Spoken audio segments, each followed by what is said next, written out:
बिस्मिल्लाहिर्रहमानिर्रहीम। Dear student, अस्सलाम वालेकुम।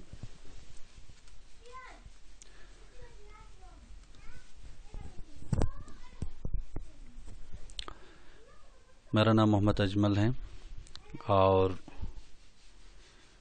मेरा जो सब्जेक्ट है वो स्टैटिस्टिक्स है। तो आज हमारा जो है ना पहला लेक्चर है स्टैटिस्टिक्स। तो इसमें हम ये डिस्कस करेंगे कि स्टैटिस्टिक्स की इम्पोर्टेंस क्या है, क्यों ये पढ़ाया जाता है और इसकी डेफिनेशंस और इसकी कुछ बेसिक जो है ना कुछ टर्म्स हैं उनको हम समझेंगे।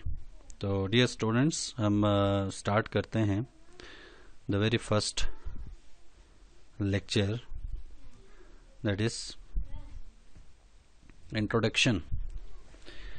इंट्रोडक्शंस के अंदर हम ये पढ़ते हैं जी पहला क्वेश्चन, जो कि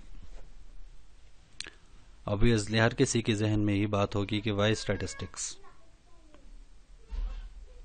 ये मेरा पास्ट एक्सपीरियंस रहा है कि बायोलॉजिकल साइंस हो या केमिस्ट्री डिपार्टमेंट में हो, बिजनेस मैनेजमेंट हो, इंग्लिश डिपार्टमेंट है, यानी हर जो है ना डिपार्टमेंट के अंदर किसी न किसी सेमेस्टर में एक या दो कोर्स जो है ना स्टैटिस्टिक्स पढ़ाया जाता है। तो बच्चों का जो है ना पहला क्वेश्चन यही होता है कि स्टैटिस्टिक्स हमें क्यों पढ़ाया जाता है। तो इस बात को मैं यहाँ पे क्लियर कर दूं। आगे जो है ना जैसे मैं इंशाल्लाह हमारे फर्दर लेक्चर्स होंगे तो आप इस चीज़ को बहुत अच्छी तरह समझ सकेंगे कि स्टैटिस्टिक्स क्यों ज़रूरी है। स्टैटिस्टिक्स जो है ना, जैसे कि आपको मालूम है कि जो मॉडर्न एजुकेशन सिस्टम है वो टोटली जो है ना रिसर्च बेस है। जैसे कि यहाँ तक आपको आइडिया है कि जो 2 इयर्स की ग्रेजुएशन यानी बीए बीएससी थी वो जो है ना एटमोस्ट ख़त्म हो चुका है और बीएस सिस्टम स्टार्ट हो चुके हैं। यानी स्टूडेंट जो है ना आजकल एफएससी के बाद, इंटरमीडिएट के बाद डायरेक्ट जो है ना यूनिवर्सिटीज़ में जो है ना एडमिशन्स लेते हैं और वहाँ पर जो है ना टोटली जो है ना वो रिसर्च वर्क होती हैं। तो रिसर्च के लिए जो है ना स्टैटिस्टिक्स के बगैर जो है ना वो रिसर्च इम्पॉसिबल है। तो इसलिए हर डिपार्टमेंट के अंदर डेटा की ज़रूरत होती है और डेटा जो है ना डेटा के ऊपर ही जो है ना हम रिसर्च करते होते हैं।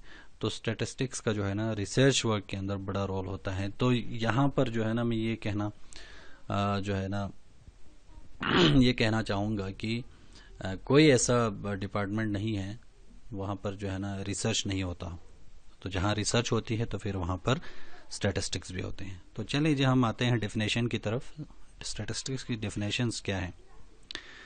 Definition of statistics: statistics is the science which deal with collection of data, presentation of data, calculation of data and interpretation of data.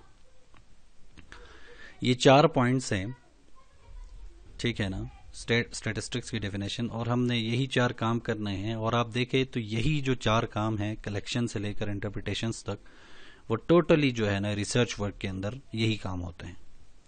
तो इस डेफिनेशन को समझने से पहले हमें यहाँ पर एक और चीज़ समझना ज़रूरी हो गया।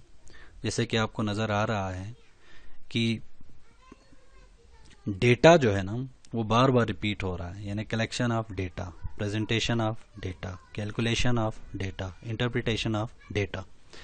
तो यानी स्टैट्स, इस डेफिनेशन से आपको साफ नज़र आ रहा है कि स्टैट्स जो है ना वो डेटा के ऊपर काम करना है, डेटा को कलेक्ट करना है, डेटा को प्रेजेंट करना है, डेटा की कैलकुलेशंस करनी है और उसकी इंटरप्रिटेशंस करनी है। तो कलेक्शन, प्रेजेंटेशन, कैलकुलेशन, इंटरप्रिटेशंस को समझने से पहले हमें ये समझना ज़रूरी हो गया कि डेटा ही क्या होता है। तो चलें जी हम समझते हैं कि पहले डेटा क्या है। डेटा, इसकी जो शॉर्ट डेफिनेशन डेटा की ये है कि any piece of information regarding your area of study is called data. ठीक है, आमतौर पर ये समझे जाते हैं कि एनी पीस ऑफ इंफॉर्मेशन, यानी कोई भी इंफॉर्मेशन जो है ना उसको डेटा कहते हैं, ये गलत है। रिसर्च पॉइंट ऑफ व्यू से आप स्टैटिस्टिक्स के हिसाब से अगर आप देखेंगे तो हर इंफॉर्मेशन डेटा नहीं होता, ठीक है।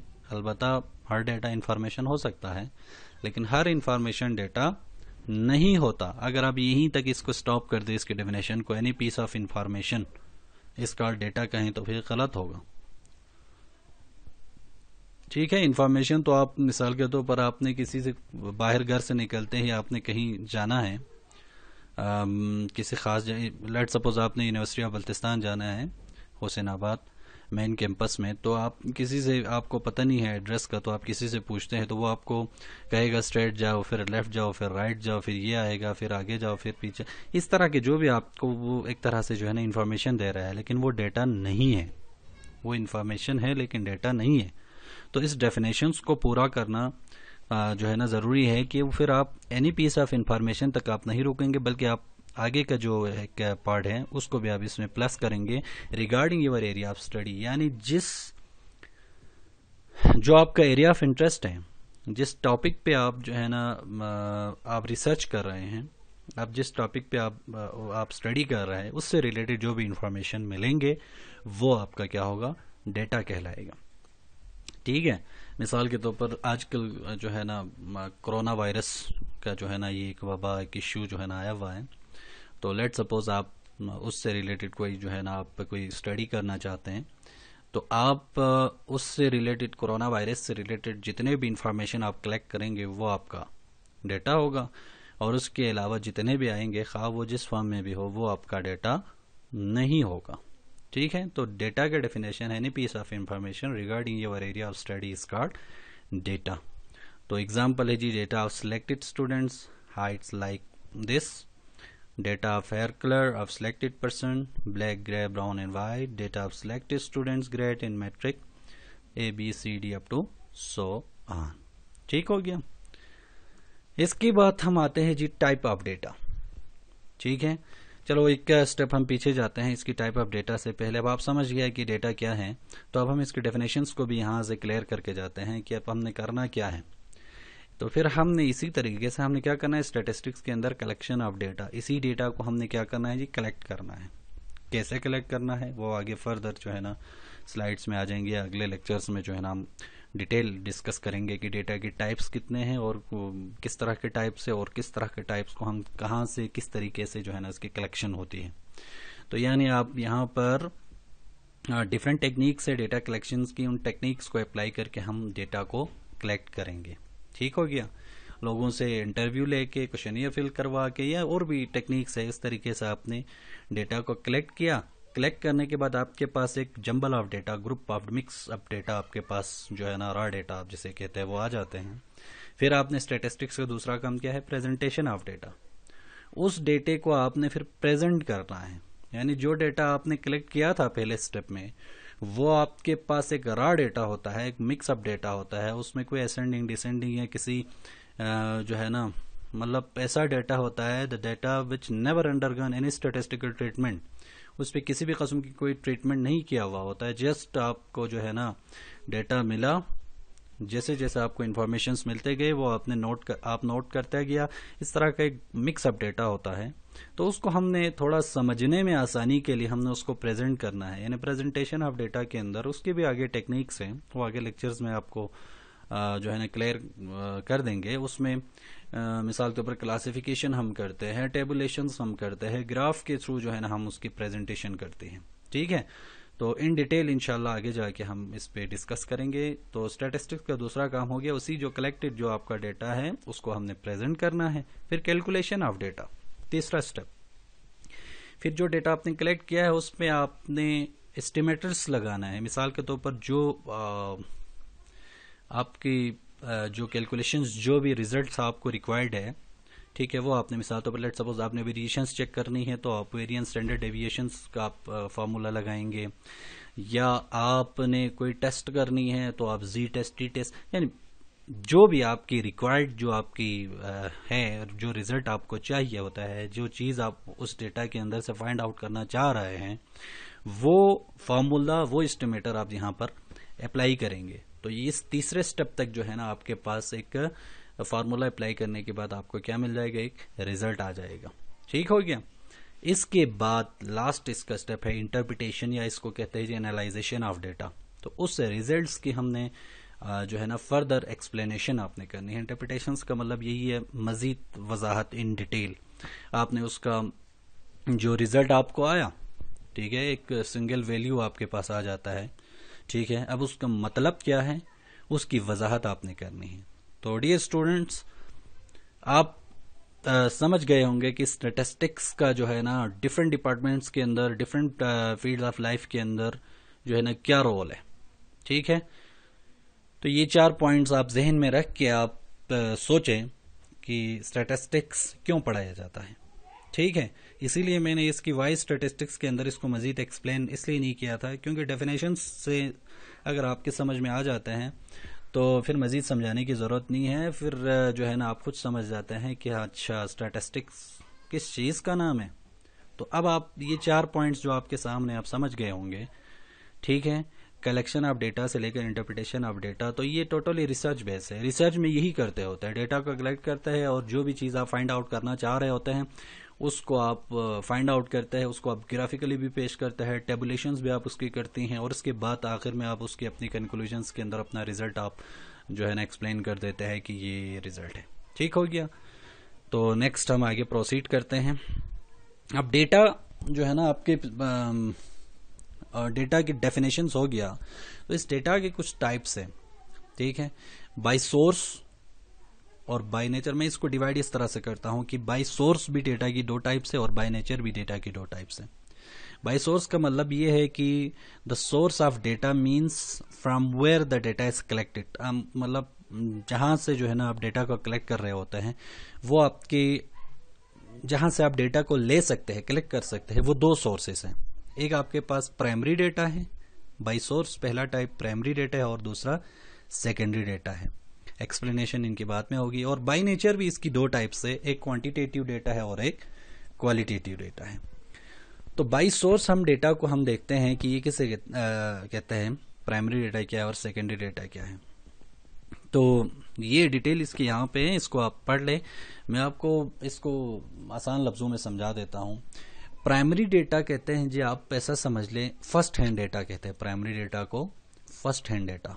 ठीक है, ऐसा डेटा, ठीक है, जो कि किसी प्राइम सोर्स से आप ले लें, यानी आपसे पहले किसी और ने वो डेटा कलेक्ट नहीं किया हो। आप खुद चल के जाएं, आप खुद मतलब इंटरव्यू के लिए क्वेश्चंस तैयार करें या क्वेश्चनियर्स आप बनाएं, बना के आप खुद जाएं, जाके उस जिस बंदे से आपने, जिस सोर्स से आपने लेना है, उसके पास जाके उस इंटरव्यू लेके उससे क्वेश्चनियर फिल करवा के आप लेके आते हैं, तो वो जो डेटा आपके पास आता है वो आपके पास क्या है जी, प्राइमरी डेटा है। ठीक है, when the data is collected from prime source means if we collect the data from person to whom we are wanted to now is called primary data. ठीक हो गया। और सेकेंडरी डेटा जो है ना, इसी के अपोजिट आप समझ लें, सेकेंडरी डेटा को हम सेकेंड हैंड डेटा कहते हैं। उसमें आपने खुद जाके उस प्राइम सोर्स से आपने डेटा कलेक्ट नहीं करना है, बल्कि ये एक ऐसा डेटा होता है जो कि किसी और का कलेक्ट किया हुआ डेटा होता है। ठीक है, उसमें आपने क्वेश्चन तैयार करके आप जाके आपने क्वेश्चन पूछ के वो इन्फॉर्मेशन कलेक्ट करके नहीं लेके आना है, बल्कि किसी और का कलेक्ट किया हुआ डेटा होता है, आपने उनके पास से वो डेटा लेके आना है, वो सेकेंडरी डेटा कहलाता है। ठीक हो गया। जैसे कि यहाँ पे है, where is the data is regarded as secondary if you collect it from other than the prime source. ठीक हो गया। However a data which is primary in one hand may be secondary in other hand. For example, यानी एक तरह से वो data जो primary होता है वो दूसरी तरफ से अगर आप देखें तो वो सेकेंडरी भी होता है। मिसाल के तौर पर, for example, data reported in Pakistan census report is primary for Pakistan census commission while it is secondary for other users। आप इसके मिसाल तौर पर यह है कि आप फेडरल ब्यूरो ऑफ स्टैटिस्टिक्स के पास जाके आप जो है ना पाकिस्तान की पॉपुलेशन से रिलेटेड आप डेटा लेते हैं, तो फेडरल ब्यूरो ऑफ स्टैटिस्टिक्स के लिए वो डेटा क्या है, प्राइमरी डेटा है, क्योंकि उन्होंने खुद जाके वो कलेक्ट किया हुआ होता है। लेकिन आपके लिए वो डेटा क्या है, सेकेंडरी डेटा होता है, क्योंकि आपने तो कलेक्ट नहीं किया हुआ ना। ठीक है, चलो हम इसको और जरा आसान बनाते हैं कि मैंने एक कोरोना वायरस के ऊपर मैंने एक रिसर्च किया, एक स्टडी किया। मैंने पूरे स्कर्दू डिस्ट्रिक्ट के अंदर जाके मैंने डेटा को कलेक्ट किया, ठीक हो गया।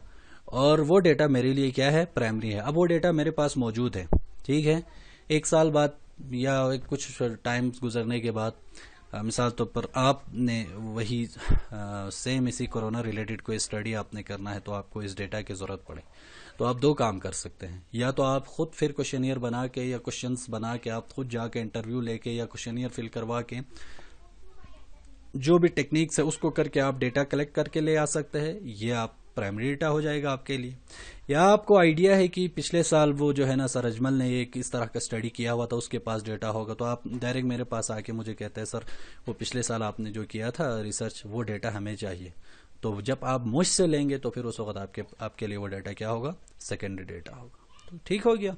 तो ये चीजें हैं जी प्राइमरी डेटा और सेकेंडरी डेटा की, और इसकी बहुत ही जो है ना रिसर्च वर्क के अंदर इसकी इंपॉर्टेंस है। मोस्टली जो है ना सुपरवाइजर आपसे यही डिस्कस करते हैं कि आप जब भी रिसर्च करते हैं तो आप कौन सी डेटा के ऊपर रिसर्च करने वाला है, ठीक है। खास तौर पर ये MPhil वाले स्टूडेंट्स को ये पूछा जाता है कि आप जो है ना प्राइमरी डेटा पे रिसर्च करना चाह रहा है या आप सेकेंडरी डेटा के ऊपर करना चाह रहा है, तो वहाँ पर आपकी जो है ना अपनी चॉइस होती है। तो आप लेट्स सपोज आप कहते हैं मैं प्राइमरी पे करूँगा, तो फिर आपको शुरू से आखिर तक पूरा प्रोसेस आपको खुद करना पड़ेगा, आपको खुद जाके डेटा कलेक्ट करना पड़ेगा। या आप कहते हैं कि मैं सेकेंडरी पे डेटा के ऊपर कर रहा हूँ, तो आपने वो ऐसा सोर्स ढूंढना है जिसने उस बंदे ने या उस डिपार्टमेंट ने उस ऑर्गेनाइजेशन ने पहले उस पे जो है ना डेटा कलेक्ट किया हुआ। ठीक हो गया। अच्छा, ये हो गया बाय सोर्स जो है ना इसकी दो टाइप, प्राइमरी डेटा और सेकेंडरी डेटा। और type of data bye it's nature. अब इस बाय इट्स नेचर कहते हैं ना, जो डेटा आपके पास आता है ना उसकी भी कोई मतलब नेचर तो आपकी समझ में आ जाता है। जैसे इंसान के हम नेचर की बात करते हैं तो कहते हैं ना वो बड़े खुश मिजाज है या गुस्से वाला है या रूटली है, इस तरह से इस तरह नेचर है। तो डेटा की भी इस टाइप के मतलब नेचर्स जो है ना इसकी भी दो टाइप है। डेटा बाय इट्स नेचर में भी initially classified as quantitative data and qualitative data. जो आपके पास डेटा आएगा वो दो तरह के आएंगे, या तो वो क्वालिटेटिव होगा या तो वो क्वांटिटेटिव होगा। तो क्वांटिटेटिव डेफिनेशन ये है क्वांटिटेटिव डेटा की, A collected data observed in numeric form is called quantitative data। यानी जो डेटा आप कलेक्ट करते हैं अगर वो इन न्यूमेरिक फॉर्म हो, यानी वो न्यूमेरिकल फॉर्म में हो, ठीक है, उसको क्या कहते हैं, क्वांटिटेटिव डेटा कहते हैं। मिसाल के तौर पर students height, student marks, per week consumption of different families, family size etc। ये सारे आपके पास क्या है, ये न्यूमेरिक फॉर्म में है। स्टूडेंट हाइट आप देखो ना 5.6 inch, 5 feet 6 inch. Student marks आप देखेंगे, ठीक है, वो भी जो है ना न्यूमेरिक में ही होता है। पर वीक कंजम्पशन जो है ना ऑफ डिफरेंट फैमिलीज वो भी होते हैं। और फैमिली साइज भी जो है ना 4 बच्चे हैं, 5 बच्चे हैं, टोटल 10 बंदे हैं एक घर के अंदर, 10 फैमिली मेंबर्स, ये सारे न्यूमेरिक फॉर्म में होते हैं। तो ये क्वांटिटेटिव डेटा है। और क्वालिटेटिव डेटा क्या है, जो कि किसी की क्वालिटी को डिस्क्राइब करता है। जो डेटा आपके पास होता है ना वो किसी न किसी चीज की क्वालिटी को बयान कर रहा होता है, वो इन न्यूमेरिक फॉर्म नहीं होते। Collected data observed in non-numeric form is called qualitative data। मिसाल के तौर पर स्टूडेंट्स आई कलर, ठीक है, students honesty, students great in matric etc। ये आप देखें, इनको आप जो है ना किसी मेजरमेंट यूनिट के साथ या आप इसको जो है ना किसी न्यूमेरिक वैल्यू के साथ हम इसको नहीं एक्सप्लेन कर सकते। ठीक है, कोई भी कलर है तो हम रेड, ब्लू, ग्रे, ब्लैक, ठीक है। इसी तरह स्टूडेंट ऑनेस्टी है तो वो कितना ऑनेस्ट है, बहुत ऑनेस्ट है, कम ऑनेस्ट है, ठीक है ना। उसको भी हम जो है ना ये एक बंदे की किसी की जो है ना क्वालिटी को यहाँ पे एक्सप्लेन कर रहे होते हैं। स्टूडेंट्स ग्रेड, मैट्रिक के अंदर उसकी ग्रेड क्या, ठीक है ना। स्टूडेंट मार्क्स पे आते हैं तो फिर क्वांटिटेटिव हो जाते हैं। ग्रेड की बात होती है तो ABCD, ठीक है। तो यहाँ पर ये क्वालिटेटिव डेटा कहलाएंगे।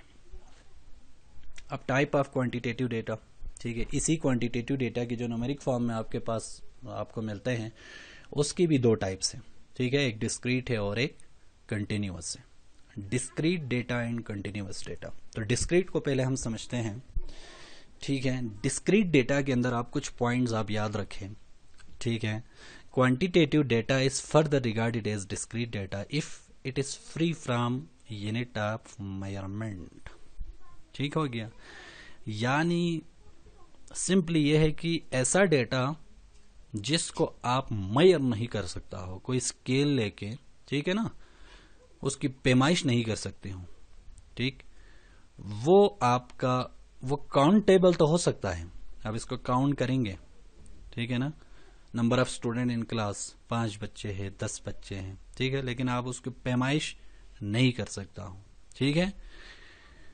मेजरमेंट यूनिट यूज नहीं होता हो, फ्री हो, मेजरमेंट यूनिट से जो है ना वो फ्री हो, यानी किस उस डेटा के साथ आप किलोग्राम, ठीक है ना, या मिलीमीटर, सेंटीमीटर या टन, मन, इस तरह के आप जो है ना मेजरमेंट यूनिट यूज नहीं कर सकता हो, वो आपके पास डिस्क्रीट डेटा है। एक वो चीज आप यहाँ पर डिस्क्रीट डेटा के लिए आप नोट करें, शायद इसमें मेंशन नहीं है, वो जंपिंग पॉइंट होता है, ठीक है ना, एक पॉइंट से दूसरे पॉइंट्स पे जो है ना वो जंप लगा के जाते हैं, यानी मिस करते हैं काफी सारे पॉइंट्स को। जैसे कि आप देखें क्लास के अंदर कितने बच्चे हैं, आप कहेंगे 5 बच्चे हैं, 10 बच्चे हैं, 50 बच्चे हैं, 100 बच्चे हैं, कभी ऐसा आप नहीं कह सकते 5.5 बच्चे हैं, ठीक है ना, 7.25 स्टूडेंट्स इन क्लास, ये पॉसिबल नहीं है। Number of children in family की आप बात करते हैं तो भी आप यही करेंगे कि किसी से पूछते हैं कि कितने बच्चे, तो कहेंगे 3 बेटियां हैं और 2 बेटे हैं, टोटल 5 हैं, ठीक हो गया। कभी ऐसा नहीं कहेंगे 3.5 मेरी जो है ना बेटियां हैं और 2.34 जो है ना मेरे बेटे हैं, ठीक है, ऐसा पॉसिबल नहीं है। तो डिस्क्रीट के अंदर जो है ना वो डेसिमल पॉइंट भी यूज नहीं होते, पॉइंट में इशारा यूज नहीं होता, ठीक हो गया।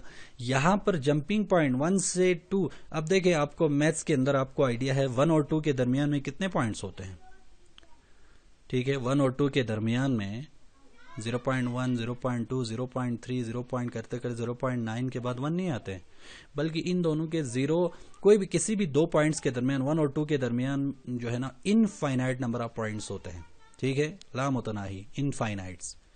तो डिस्क्रीट क्या करता है, उन सारे पॉइंट्स को स्किप कर देता है, 1 से डायरेक्ट जम लगा के 2 से डायरेक्ट जम लगा के 3, वो बीच वाले सारे स्किप हो जाते हैं। नंबर ऑफ स्टूडेंट्स की बात करते हैं तो वो यह कहेगा 1 स्टूडेंट, या कहेगा डायरेक्ट 2 स्टूडेंट, वो बीच वाला कोई भी पॉइंट यहाँ पे यूज नहीं होगा, 2.5, 2.6, 2.7 यूज नहीं होगा, ठीक हो गया। तो इसको कहते हैं डिस्क्रीट डेटा। तो इसकी एग्जांपल यहाँ पे नीचे दिया गया है, number of vehicles available to different families, number of passenger carried by PIA in last 10 years, number of pages in intermediate books. इसके बाद हम आते हैं जी continuous data.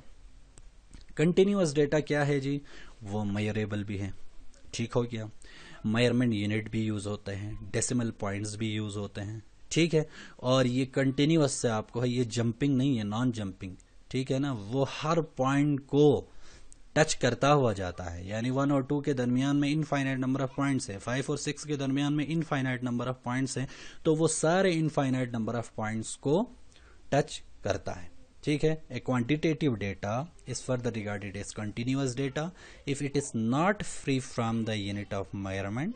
It may be stated that a continuous data exhibit a measuring phenomena and there can be infinite number of values between two possible values of the data. और इसकी example students height noted इन inches, ठीक हो गया। देखो inch यहाँ पे measurement unit है, तो स्टूडेंट हाइट की आप बात करते हैं। देखो जब बच्चा जो है ना उसकी पैदाइश होती है तो लेट सपोज मिसाल के तौर पर हम सपोज करते हैं कि वो हम कहते हैं 2 फीट का है या 3 फीट का है, ठीक हो गया। जैसे जैसे उसकी एज बढ़ती जाती है with the passage of time, ठीक है ना, उसकी हाइट भी बढ़ती जाती है। और अभी आपकी हाइट देखें आप 5.6 हैं, ठीक है, तो बीच में मुझे बताओ कोई ऐसा खाली जगह नहीं है। आपके जो है ना 3 फीट तक आप पैदाइश के वक्त थे, फिर इसके बाद आपको पता ही नहीं चला, आहिस्ता आहिस्ता बढ़ते गए 4 फीट 5, 6 और सो ऑन, ठीक हो गया।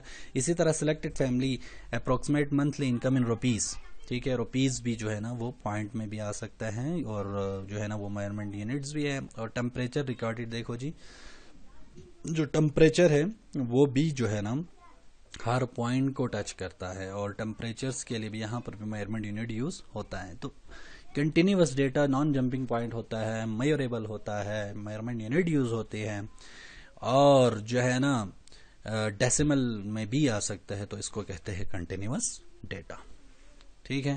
तो एक तरह से जो है ना हमारा आज का लेक्चर यहीं पे हम कंप्लीट करते हैं। आगे स्टैटिस्टिक्स की ब्रांच ऑफ स्टैटिस्टिक्स आता है, मतलब एक आखिरी स्लाइड से वो ये है कि जो स्टैटिस्टिक्स है उसको दो हिस्सों में हम जो है ना डिवाइड करते हैं। एक डिस्क्रिप्टिव स्टैटिस्टिक्स होता है और एक इन्फ्रेंशियल स्टैटिस्टिक्स होता है। तो डिस्क्रिप्टिव स्टैटिस्टिक्स के अंदर हम क्या करते हैं, all those method, it includes all those method and rules of statistics will help to describe a silent feature of sample data. यानी जो आप डेटा जो है ना सैंपल जो आप कलेक्ट करते हैं पूरी पॉपुलेशन से, आप जो सैंपल उठाते हैं, ठीक है, उस पे हम जो है ना जस्ट हम यहाँ पर उस पे अपना वो फॉर्मूले वगैरह लगा के जो है ना एक हम रिजल्ट फाइंड आउट करते हैं। इसका नाम जो है ना वो डिस्क्रिप्टिव स्टैटिस्टिक्स है। वो आपके आगे हम जब हम पढ़ेंगे, मेरा ऑफ सेंट्रल टेंडेंसी है, मेरा ऑफ वेरिएशंस है, डिस्पर्शन है, सॉरी मेरा ऑफ डिस्पर्शंस है, इस तरह के जो कैलकुलेशंस करेंगे वो डिस्क्रिप्टिव स्टैटिस्टिक्स के अंदर आ जाते हैं। और इन्फ्रेंशियल स्टैटिस्टिक्स के अंदर ये होता है कि यहाँ पर हम जो है ना एक कंक्लूजन निकाल रहे होते हैं पूरी पॉपुलेशन के लिए on the basis of sample data. यानी उसी सैंपल डेटा से हम पूरी पॉपुलेशन के लिए कंक्लूजन ड्रा कर रहे होते हैं, तो वो आपका इन्फ्रेंशियल स्टैटिस्टिक्स होता है। तो इन्फ्रेंशियल स्टैटिस्टिक्स की ये है, it is the branch of statistics which deal with such methods and techniques of statistics those help to infer valid conclusion regarding population parameter using the sample data। ठीक है, तो इनकी जो है ना इंशाल्लाह नेक्स्ट लेक्चर के अंदर फर्दर जो है ना इसकी डिस्कशंस होंगे। आई होप जो है ना आप के समझ में आ गए होंगे। अगर कोई क्वेरी कोई क्वेश्चंस है तो आप जो है ना मुझसे पूछ सकता है। Thank you very much.